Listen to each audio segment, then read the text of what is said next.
눈치채셨습니까? 맞습니다. 여러분의 생각하는 그거, 세계 군사력 순위와 병력 수입니다. 어느 나라인지 아시겠죠? 바로 대한민국입니다. 글로벌 파이어파워 2026년 최신 순위에 따르면 미국이 1위, 러시아 2위, 중국 3위, 인도 4위, 그리고 5위가 우리나라입니다.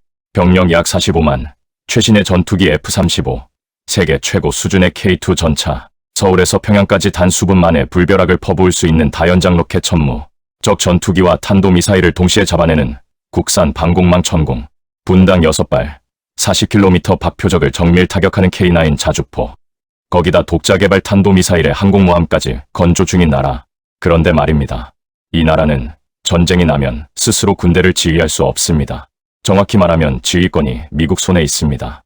세계 5위 군사강국이 정작 자기 군대의 전시 작전권을 남의 나라에 맡겨두고 있다. 오늘 이 영상 끝까지 보시면 아마 기분이 좀 복잡해지실 겁니다. 전시작전 통제권, 먼저 용어 정리부터 하겠습니다. 전시작전 통제권, 줄여서 전작권. 말이 어렵지. 쉽게 풀면 이겁니다. 전쟁이 터졌을 때 누가 한국군을 지휘하느냐? 평시에는 한국합참의장이 지휘합니다. 하지만 전쟁이 나는 순간 지휘권은 한미연합사령부로 넘어갑니다. 그리고 그 사령관은 미국 육군 대장입니다. 즉, 우리 군인들이 어디서 싸우고 어떻게 움직이고 언제 공격할지를 미국 장군이 최종 결정한다는 얘기입니다. 그게 뭐가 문제야? 동맹이잖아. 이렇게 생각하시는 분들, 잠깐만요. 시간을 거슬러 올라가 보겠습니다. 1950년 6.25 전쟁이 터졌을 때 이승만 대통령은 한국군 작전지휘권을 유엔군 사령관 메가더 장군에게 넘겼습니다. 전쟁 중이었고 혼자서는 버티기 어려웠으니까요. 이건 충분히 이해할 수 있습니다. 그런데 전쟁이 끝났습니다. 작전권이 돌아왔을까요? 아닙니다. 그대로 미국 손에 남았습니다. 그리고 70년이 넘도록 지금까지 1994년의 평시 작전권은 겨우 돌려받았습니다. 하지만 전시 작전권은 여전히 한미연합사, 즉 미군 사령관 아래에 있습니다. 전쟁이 끝난 지 70여 년, 세계 5위 군사력을 가진 나라가 아직도 전쟁 나면 미국 장군 지휘 받겠습니다를 하고 있는 겁니다. 자, 여기서 진짜 질문이 나옵니다. 그럼 왜 안 가져왔어요? 원하면 가져오면 되잖아요. 실제로 가져오려는 시도가 있었습니다. 노무현 정부 때 처음으로 전작권 전환 협상을 시작했고 2012년 전환 합의까지 이뤄냈습니다. 그런데 이명박 정부가 들어서면서 2015년으로 연기, 박근혜 정부 때는 또다시 조건 충족 시 전환으로 기한 자체를 없애버렸습니다. 그 조건이 뭐냐고요? 핵 대량 살상무기 자주방어 능력 확보, 한반도와 주변 안보 환경의 안정, 그리고 한국군의 필수 군사 능력 구비. 쉽게 말해 북한 핵 문제 해결되고 한국이 완벽하게 준비됐을 때 주겠다는 겁니다. 언제가 될지 아무도 모르는 조건입니다. 어떤 전문가들은 이렇게 말합니다.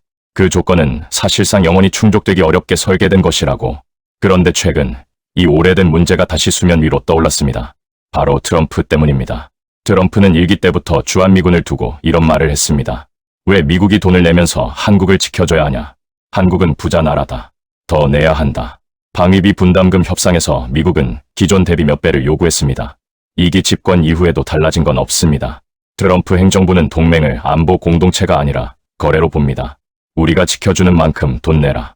이 논리대로라면 돈을 충분히 못 내는 순간 미군은 언제든 떠날 수 있다는 얘기가 됩니다. 그 순간 전작권도 없이 미군도 없다면 한국은 어떻게 됩니까? 여기서 불편한 이야기를 해야 할 것 같습니다. 일부에서는 이렇게 말합니다. 전작권 전환은 위험하다. 북한 핵 앞에서 미국 없이 어떻게 하냐? 그 우려, 틀린 말은 아닙니다. 북한의 핵 능력은 실질적인 위협이고 미국의 핵 억제력은 여전히 중요합니다. 하지만 이 질문도 함께 해봐야 합니다. 자기 나라 군대의 작전권을 갖지 못한 나라가 과연 진정한 의미의 독립국가라고 할 수 있을까요? 세계 어느 나라를 봐도 자국 영토에서 벌어지는 전쟁의 지휘권을 남에게 맡긴 나라는 한국이 사실상 유일합니다. 일본도 미일 동맹 아래에 있지만 자위대의 작전권은 일본이 갖고 있습니다. 독일도, 폴란드도 나토 소속이지만 자국군 지휘권은 자국이 가집니다. 군사력 100위 밖의 나라들조차 전작권만큼은 스스로 쥐고 있습니다. 왜 유독 한국만 이 구조를 70년째 유지하고 있을까요? 물론 반론도 있습니다. 전작권 전환보다 더 중요한 게 많다. 경제, 복지, 외교. 지금 당장 전환하면 한미동맹에 균열이 생긴다. 북한 핵 앞에서 자주국방은 현실적으로 불가능하다. 이런 주장들, 일부 근거가 없는 건 아닙니다. 하지만 생각해 보십시오. 미국이 진정 믿을 수 있는 동맹이라면 한국이 전자권을 가져도 동맹은 흔들리지 않아야 합니다. 실제로 미국은 공식적으로 전자권 전환에 동의한 상태입니다. 문제는 한국 쪽에서 계속 미루고 있다는 겁니다. 왜일까요? 익숙함의 문제일까요? 기득권의 문제일까요? 아니면 진짜로 우리가 스스로를 믿지 못하는 걸까요? 요즘 뉴스를 보면 마음이 착잡해집니다. 우크라이나는 4년째 혼자 버티고 있고 중동은 하루가 멀다 하고 불길이 번집니다. 그리고 그 한가운데서 세계 최강 미국은 동맹보다 계산기를 먼저 꺼내 들고 있습니다. 우리는 그걸 보면서 속으로 이렇게 생각하진 않았나요? 다행이다. 우리 일이 아니어서. 그런데 정말 우리 일이 아닐까요? 2500년 전 중국의 장군 사마양전은 이런 말을 남겼습니다. 천하가 비록 편안하더라도 전쟁을 잊으면 반드시 위태로워진다. 우크라이나도 중동도 처음엔 남의 일처럼 보였습니다. 하지만 동맹이 계산기를 꺼내 드는 순간 그 나라들은 홀로 남겨졌습니다. 세계 5위 군사력, 숫자는 자랑스럽습니다. 하지만 숫자는 스스로 싸우지 않습니다. 그 무기를 내 손으로 지휘하겠다는 의지, 누가 지켜주겠지 하는 안일함을 걷어내는 정신, 그게 진짜 국방의 시작 아닐까요? 전자권은 단순한 군사 기술의 문제가 아닙니다. 우리가 우리 운명을 스스로 쥐겠느냐의 문제입니다. 저는 여러분께 판단을 강요하지 않겠습니다. 다만 이 질문은 남기고 싶습니다. 세계 5위 군사력, K2 전차, F-35, 천무, 천궁, K9 자주포, 연간 국방비 50조 원이 넘는 나라. 이 나라가 아직도 전쟁 나면 미국 장군이 지휘해 주세요라고 하는 게 과연 현명한 현실주의인가요?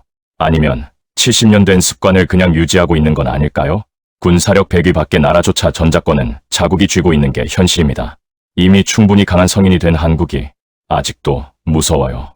도와줘를 하고 있는 모습, 어딘지 모르게 마마보이처럼 느껴지지 않습니까? 트럼프가 더 내라, 아니면 나간다고 했을 때 여러분은 과연 어떤 생각을 하셨습니까? 댓글로 의견 남겨주세요. 구독과 좋아요는 이런 콘텐츠를 계속 만들 수 있는 힘이 됩니다.